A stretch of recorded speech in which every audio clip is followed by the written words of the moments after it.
നമസ്കാരം. Raf talk ഫുട്ബോളിലേക്ക് അവർക്കും സ്വാഗതം. ജീവിതത്തിൽ നമ്മൾ എടുക്കുന്ന ചില തീരുമാനങ്ങൾ നമ്മുടെ ജീവിതം തന്നെ മാറ്റിമറിക്കുന്ന തരത്തിലേക്ക് മാറാറുണ്ട്. ചിലപ്പോൾ അത് നല്ല രൂപത്തിലേക്ക് കൊണ്ടുപോകും, ബോൾഡായിട്ട് എടുക്കുന്ന ചില ഡിസിഷനുകൾ. അതേസമയം അത്ര ബോൾഡായിട്ട് തന്നെ റിസ്ക് എടുത്തെടുക്കുന്ന തീരുമാനങ്ങൾ ജീവിതം തന്നെ മാറ്റിമറിച്ച് തകർക്കുന്ന അവസ്ഥയും ഉണ്ടാവാറുണ്ട്. ഫുട്ബോളിലും അങ്ങനെയൊക്കെ തന്നെയാണ്. ജീവിതവുമായിട്ട് ഏറെ ഇഴചേർന്ന് നിൽക്കുന്നതാണല്ലോ ഫുട്ബോൾ. അതുകൊണ്ട് പലപ്പോഴും താരങ്ങളുടെ കാര്യത്തിലും അവരുടെ ട്രാൻസ്ഫർ തീരുമാനങ്ങളൊക്കെ വലിയ രൂപത്തിൽ ബാധിക്കാറുണ്ട്. പലരും പറയാറില്ലേ, നെയ്മർ ജൂനിയർ ബാഴ്സലോണ വിട്ട് PSG പോകാനെടുത്ത തീരുമാനമാണ് അദ്ദേഹത്തിൻ്റെ കരിയറിനെ പുറകോട്ട് അടിച്ചത് എന്ന്. റിവാൾഡോ തന്നെ പലപ്പോഴും ഇത് പറഞ്ഞിട്ടുണ്ട്.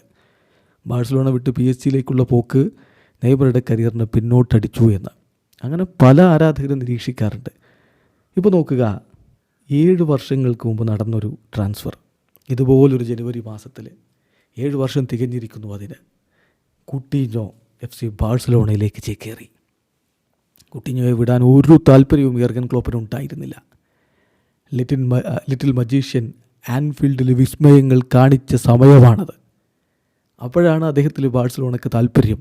അദ്ദേഹത്തിനാവട്ടെ ബാഴ്സ വിളിച്ചാൽ പിന്നെ ഒന്നും നോക്കേണ്ടതില്ല. റൊണാൾഡീഞ്ഞോ കളിച്ച ക്ലബ്ബല്ലേ, അത്രയധികം പ്രിയപ്പെട്ട ക്ലബ്ബായിട്ട് ഇടനെഞ്ചിൽ ചേർത്ത് വെച്ച ക്ലബ്ബാണ്. അതുകൊണ്ടാണ് ക്ലോപ്പിൻ്റെ സ്നേഹവാത്സല്യങ്ങളേറ്റ് ആൻഫീൽഡിൽ നിന്നിരുന്ന സമയത്ത് അവിടെ നിന്ന് ചാടിപ്പോകാൻ അദ്ദേഹത്തിന് തോന്നിയത്.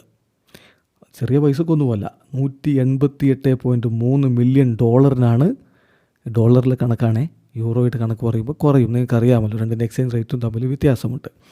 ഏതായാലും $188.3 മില്യൺ അന്ന് അദ്ദേഹം FC ബാഴ്സലോണയിലേക്ക് ചേക്കേറിയത്.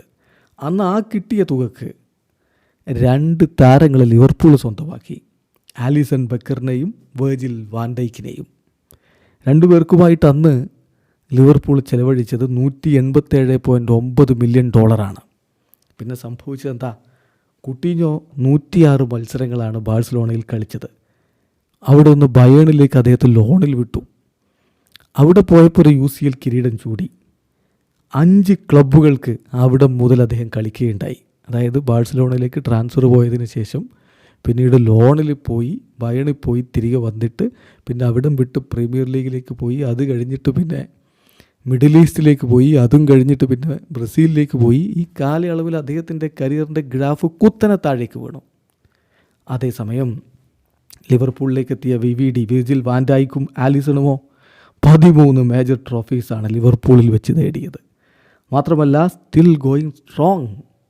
വെർജിൽ വാൻ ഡൈക്കിൻ്റെ കരാർ പുതുക്കുമോ ഇല്ലയോ ചർച്ച ഒരു ഭാഗത്ത് നടക്കുകയാണ്.